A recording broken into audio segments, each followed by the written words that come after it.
Маникюр, горячие пирожки, шаурмец, фото за 5 секунд. Назрань буквально пестрит вывесками, которые так и пытаются перекричать друг друга. Тем временем в рамках различных федеральных, республиканских, партийных проектов благоустраивают улицы, строят детские площадки, скверы, парки. Ну а теперь, благодаря пилотному проекту «Дизайн-код», особое внимание планируют уделить внешнему облику города. В рамках него уже разработаны точные рекомендации, как должна выглядеть наружная реклама, как содержать фасады зданий, какую ставить уличную мебель и малые архитектурные формы. Также в рамках него предусмотрят навигацию, символику и правила их применения. Но прежде необходимо согласовать план действий. Представители администрации планируют начать с самой проблемной части города, а именно с пересечения проспекта Базоркина и улицы Асканова. В старой части Назрани сосредоточено большое количество торговых домов. Здесь же и планируют положить конец бесконечным баннерам, растяжкам, портящим городской вид. В каком хаотичном состоянии у нас находится реклама, остановки людям не нравятся. Вот мы будем в первую очередь менять облик вот этих наших центральных улиц.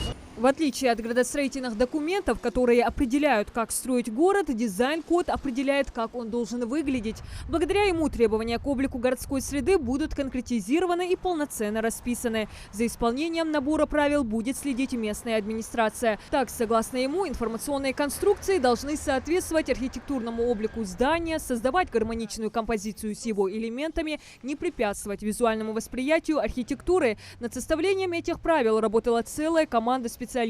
Архитекторы, дизайнеры, проектировщики, учитывая, конечно, особенности города. Все рекомендации и по размерам, и по внешнему виду, и по цветам, там включено все, что касается будущих изменений. И уже самостоятельно, как кому понравилось, это нельзя будет делать. Все должны будут следовать тем рекомендациям, которые предполагает этот проект. Но как к этому отнесется бизнес-сообщество? Ведь каждый из предпринимателей потратился на рекламные вывески, а теперь придется их снимать и приобретать новые информационные конструкции. Мэр города Урсхан Евлоев уверен, что с такими требованиями бизнесмены согласятся, даже если это вызовет определенные финансовые неудобства. Ведь все это делается ради жителей и визуальной эстетичности рекламы.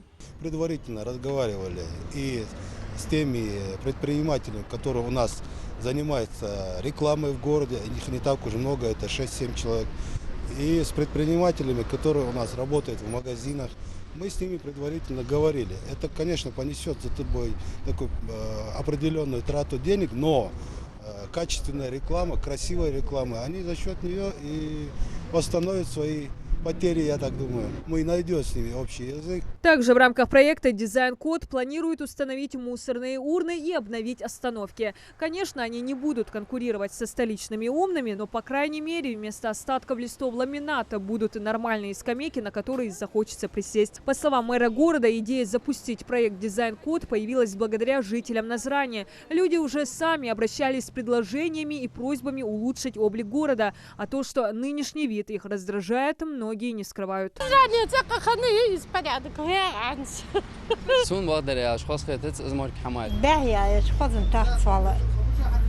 Остановка шхейца мышц хударя.